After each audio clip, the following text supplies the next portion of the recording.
কার জন্য করবেন? বাবার জন্য? সে তো আজকে আপনার মা মারা গেলে নতুন একটা বিয়ে করে আপনাকে আলাদা বানিয়ে দিবে। কার জন্য করবেন? বোনের জন্য? সে তো বিয়ের পরে জামাইয়ের কথা বলবে, সে কি আপনার কথা বলবে? কার জন্য করবেন? বউয়ের জন্য? সে তো আপনার থেকে বেটার কাউকে পেলে তাকে নিয়ে চলে যাবে, আপনার কথা মনেও রাখবে না। তাই দুনিয়াটা হচ্ছে সব থেকে কাছের বস্তু, আর সব থেকে কাছের জিনিস সেটা হলো আপনি নিজে। আপনার নিজের জন্য আপনি করেন, ভাইয়ের জন্য করবেন, বাবার জন্য করবেন, বোনের জন্য করবেন, কোনো লাভ নাই। সবাই লোক দেখানো আদর করে, লোক দেখানো মায়া দেখায়। আপনার নিজের প্রতি আপনার যে ভালোবাসাটা, সেই ভালোবাসাটা কেউ দেখাইতে আসবে না, কিন্তু একজন আসবে, সেটা হলো আমাদের মা। একমাত্র মাই আমাদের স্বার্থ ছাড়া ভালোবাসে। এছাড়া দুনিয়ার সবাই আমাদের স্বার্থের জন্য ভালোবাসে, আর এই স্বার্থের ভালোবাসার জন্য আমরা কত কিছুই না করছি। মা এমন একজন যার কোনো আলাদা রং বা সৌন্দর্য নেই। মা তো মাই। আপনি ধরেন বিদেশ গেলেন, 5 বছরই থাকলেন।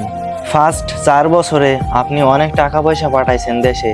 লাস্ট 1 বছর যখন টাকাগুলো আপনি আপনার কাছে রাখবেন, বাসায়ও দিবেন কম বেশি, কিন্তু যখন আপনি দেশে আসবেন দেখবেন টাকা পয়সা আর নাই। কই দিছেন, কি করছেন, কোনো খোঁজ খবর থাকবো না। এর আগে কিন্তু আপনি 4 বছর টাকা পাঠাইছেন, লাস্ট 1 বছর আপনি টাকা পাঠান নাই। বাসার মানুষ কি বলবো জানেন? আপনার ভাই বলবে, আপনার বাবা বলবে, আপনার বোন বলবে, কই তুই টাকা পাঠাইছস? টাকা তো তুই কাছেই রাখছস, আমাগোর কই টাকা দিছস? তোর টাকা দিয়ে কি করছি দেখা তো কি করছি। যদি তাদের মন ভরাতে না পারেন, আপনি যদি তিলে তিলে মইরাও যান, তাদের কিচ্ছু আসবে যাবে না। এটা স্বার্থপর দুনিয়া রে ভাই।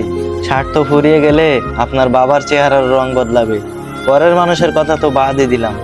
বাসায় আজকে বড় ধরনের কোনো একটা ক্ষতি হইলো, ধরেন এমন কিছু হইলো যার জন্য আপনি বাসা থেকে বের হতে বাধ্য। ভাইয়ের দিকে তাকান, ভাইয়ের চেহারা কালো। বোনের দিকে তাকান, বোনের চেহারা কালো। বাবার দিকে তো তাকাইতেই পারবেন না।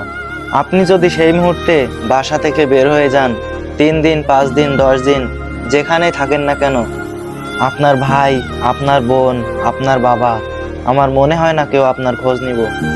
কিন্তু এই 3 দিন, 5 দিন, 10 দিনে কেউ খোঁজ না নিলেও একজন আমাদের খোঁজ নিব, সেটা হলো আমাদের মা। আপনার জন্য কারোর মন না কানলেও আপনার মায়ের মন কিন্তু আসলেই কান্দে।